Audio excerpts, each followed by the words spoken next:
How many of you set New Year's resolutions every single year? I am one of those. For the last 10, 20 years, I've set New Year's resolutions every single year. And you know what's interesting is the small New Year's resolutions that I make, the small goals, the ones that I just inherently know that I can hit, those are easy. I can hit them. But there are a lot of goals, and I'm sure that I am like many of you out there that have goals that have been on my list for 5 years, for 10 years, for even 20 years. I've had a weight loss goal for the last 15 years to go from 195 pounds to 175 pounds, and I've yet to do it. And it's not because it's not important to me. It's extremely important to me.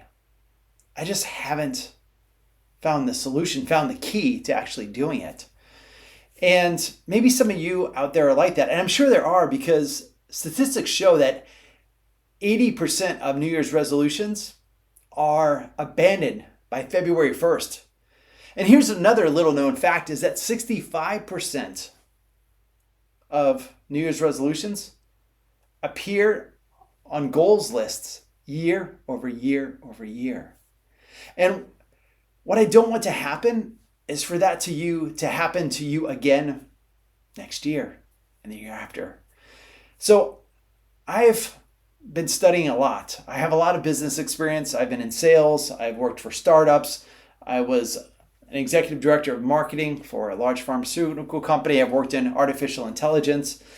I've had a lot of work experience, and I realized that I wasn't hitting a lot of my personal as well as my career goals, and I was left wondering why.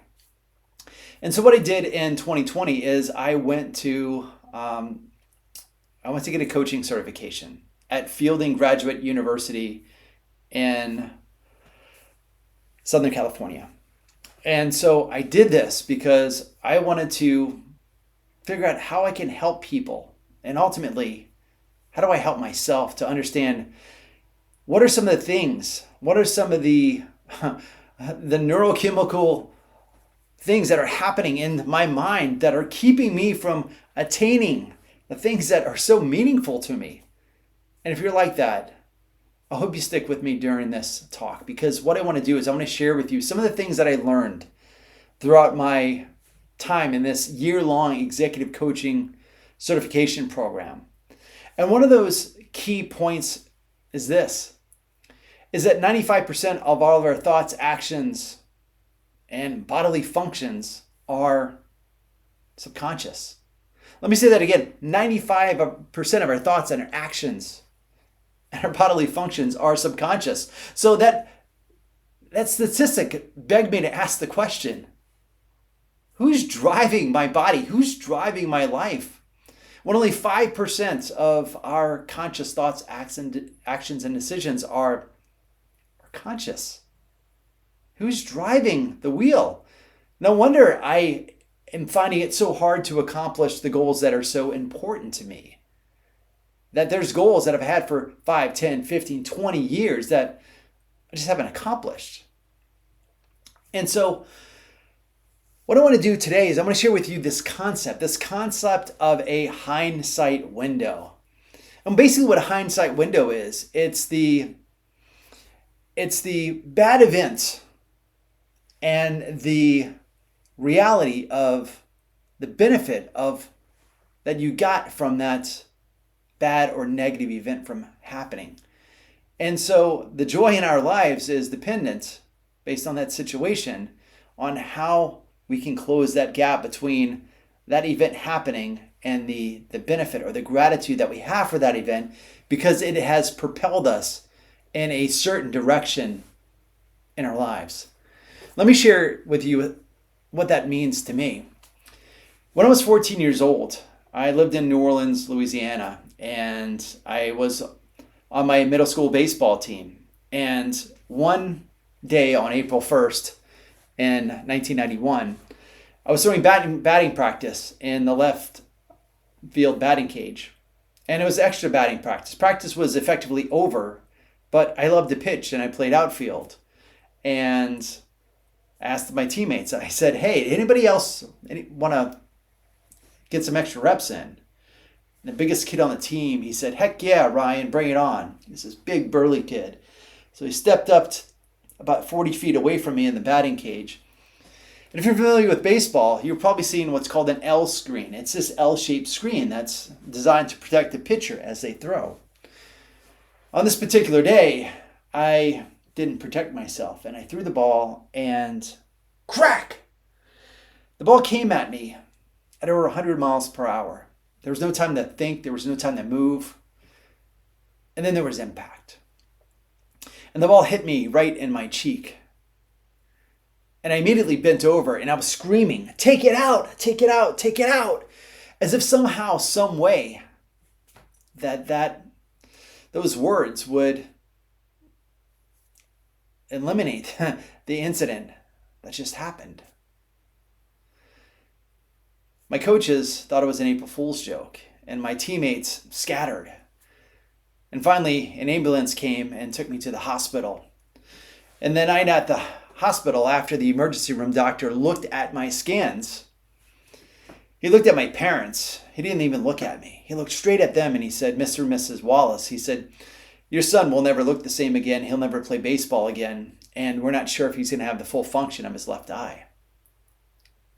My parents were furious because he said that in front of me, and I was lying there shattered, not knowing what the outcome of my life would be.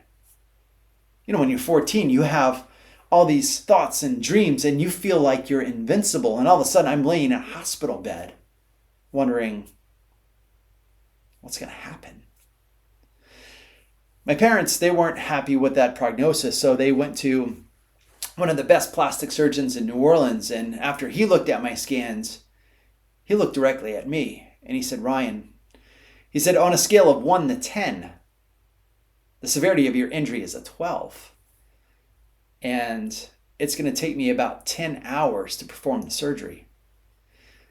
But he was really off on his timeline because it took him 18 and a half hours to put me back together again. He used screws and metal plates and wires over that 18-hour period, and I came out, and at full function of my left eye, a bone came a millimeter from my optic nerve, and if any of you know anything about eyes, if it would hit my optic nerve, I'd be blind. And I was back out on the baseball field 3 months later, practicing with my team. I had a long road to recovery. I had to do breathing exercises. I could only open my mouth, my jaw, about this much. And so I had to stick tongue depressors in my mouth to start to widen my jaw. And slowly but surely, I was able to play baseball fully again. What's really interesting is about a year later, I was sitting on the bench during games. I didn't quite have the skill that my friends had, and I wasn't a starter. In fact, I didn't play very much at all. Sometimes I would get in as a temporary runner for our catcher. But what's really interesting is the same person that would have done anything to be on that baseball field after my injury, once I recovered, I went back to my old habits. And my old habits and my old train of thought. And that same person was frustrated that I wasn't playing. And I had an animosity towards my friends and to my coaches because they didn't see the ability that I saw in myself.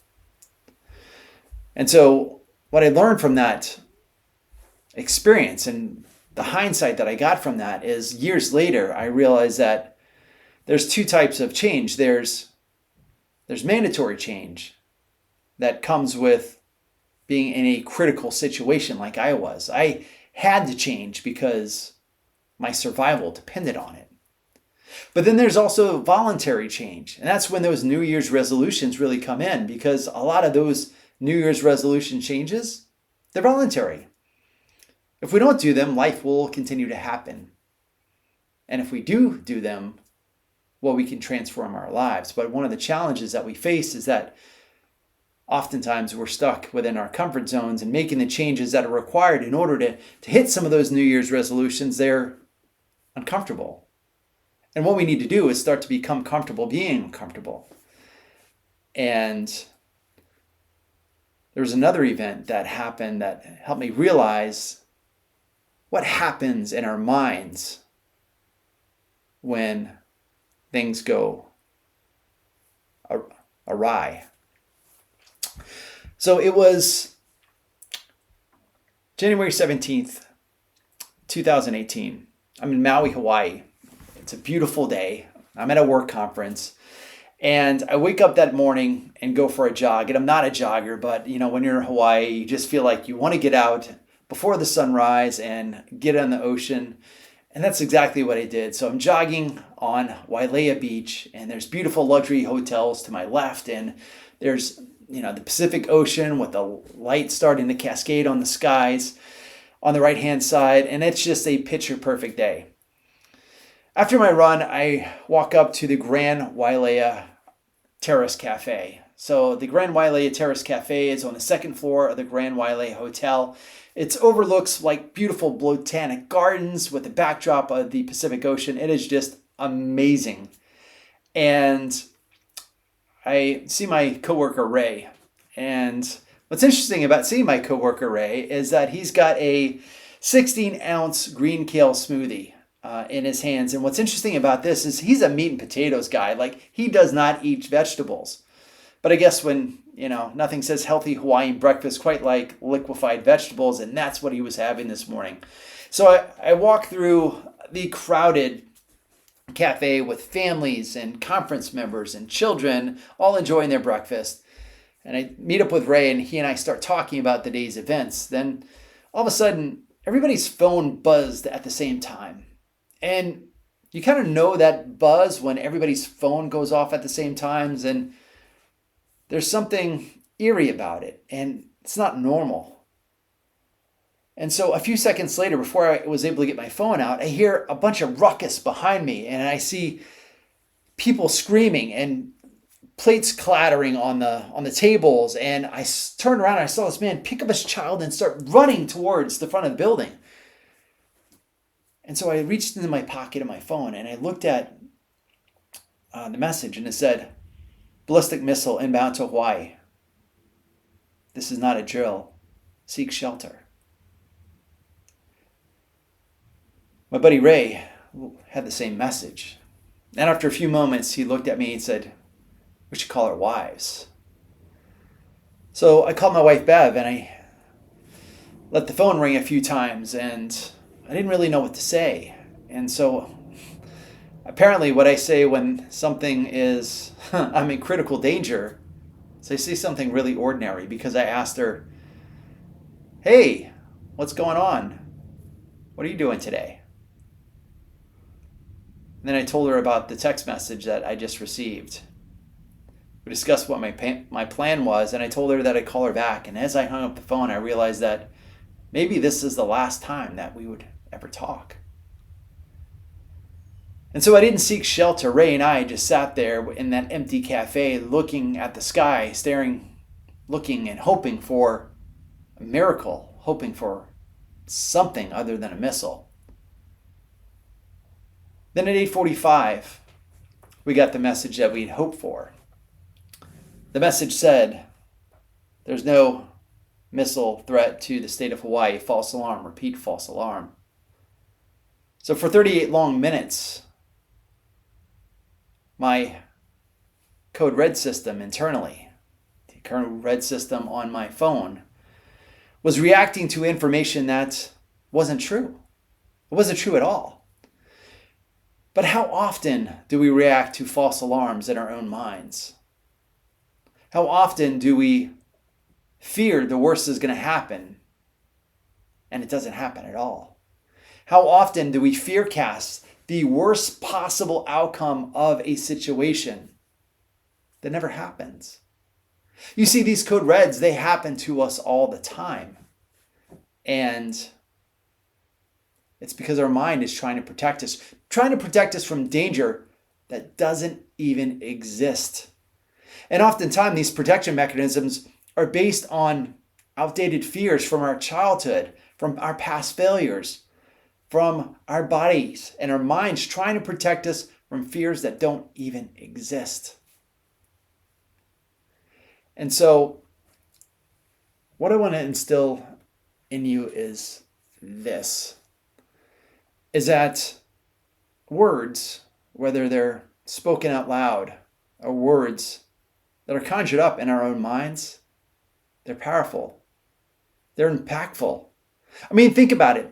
Words can inspire a fight. They could create a war. But words can also inspire an individual. Words can even transform a life. I remember 4 words that really changed the trajectory of my life.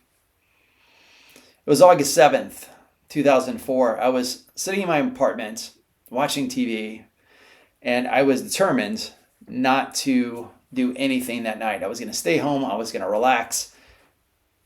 And of course, I got a phone call from a friend that was in my MBA class. And she said, "Hey, Ryan, there's a birthday party for one of our mutual friends. I want you to come out and, support her on her birthday. I want to make sure that, there's not just 2 people there." And I said, "I appreciate the offer, but I'm just really not interested. I'm staying in tonight. Thanks for the call." And I hung up. And about 20 minutes later, she calls back. She said, "Ryan, please just come out just for a few minutes. Just come and support Meg in her birthday." Begrudgingly, I went. And I had just bought a new car. And thankfully, I had a new car because my old car wouldn't have made it the 20-minute drive from Newport Beach to Huntington Beach. And so it gave me an opportunity to drive my car with the windows down. I got a new sunroof. It was perfect night outside.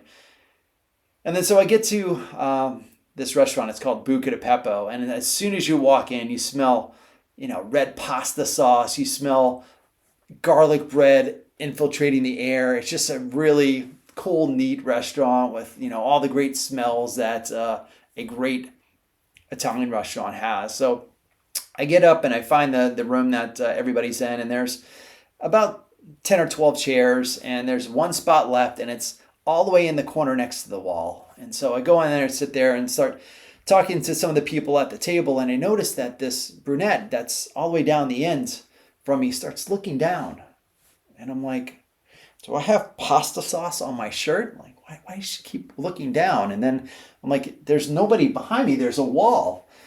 And so I'm completely oblivious at this point. And after dinner, we all walk across the street to this nightclub called the Liquid Lounge. And if you don't know anything about me, I'm not a club type of person. I don't like the type music. That's just not my genre of music. I like electric guitar and acoustic music. Like that's my vibe.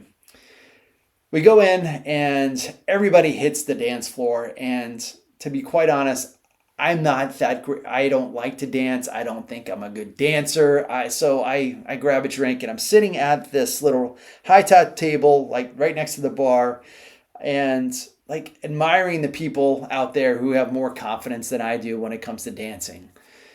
And that brunette, turns out her name's Bev. Bev walks up to me. She says, "Hey, why don't you come out and dance?" And I can't believe that I'm saying this because it's a beautiful woman asking me to dance. And I can't believe these words are actually coming out of my mouth. And I said this: "I don't dance." And I mean that with the most sincerity, that I just do not dance. It wasn't this reverse pickup move. It was a sincere, "Hey, I don't dance." And she said 4 words that changed my life. She said, "Oh, yes, you do." And she grabbed my hand and she pulled me out onto that dance floor. And I have to admit, I wasn't comfortable at first. I was moving my body in ways that was not natural for me, to be honest. But as I started to get out of myself and as I began to lean into that moment and focus on something other than me, and me being in the moment with her, we danced for 3.5, 4 hours until the place closed.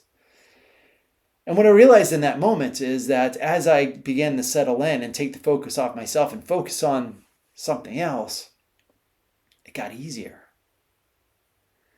And what I realized later in that hindsight is that she saw something in me that I didn't see in myself. And those 4 words ended up changing my life in so many profound ways, most of which is a little less than 2 years later, she became my wife. And ever since then, over the course of the last 20 years, there have been so many, oh yes, you do moments from asking for a raise, for asking for a promotion, from changing jobs to changing careers, changing industries, when she believed in me more than I believed in myself. And so, the reason I tell you this is because the next time that you feel that you're worried about what the outcome might be when you speak up at a meeting, when you need to have that difficult conversation with a colleague, your friend, or your spouse, or your partner, and everything inside of you is telling you that it's too risky, tell yourself, oh yes, I can. You see, when you start to step out of your comfort zone, you start to grow, because without stepping out of your comfort zone, there is no growth, because the comfort zone is a beautiful place, but nothing ever grows there. So the next time you're trying to attain a goal, that you're trying to achieve the next level in your career, and everything inside of you is telling you, I can't do this, say to yourself and believe it, oh yes, you can. Because it's possible. Because those code reds that are happening in your thoughts and in your minds and that feeling in your body is designed to protect you. But what it really is, it's a North Star guiding system to tell you exactly where you need to go to become the person that you need to be to achieve the goals that you so desire. So next time you go to step out of your comfort zone, remember, oh yes, I can. And what I want to do is I want to start a movement. And oh yes, you do movement. And so whoever's watching this right now, I want to challenge you to help inspire somebody who is in your area of influence. The next time they confide in you with a fear or a challenge that they're facing, I want you to provide them with an oh yes, you do moment. Because 4 words can change somebody's life.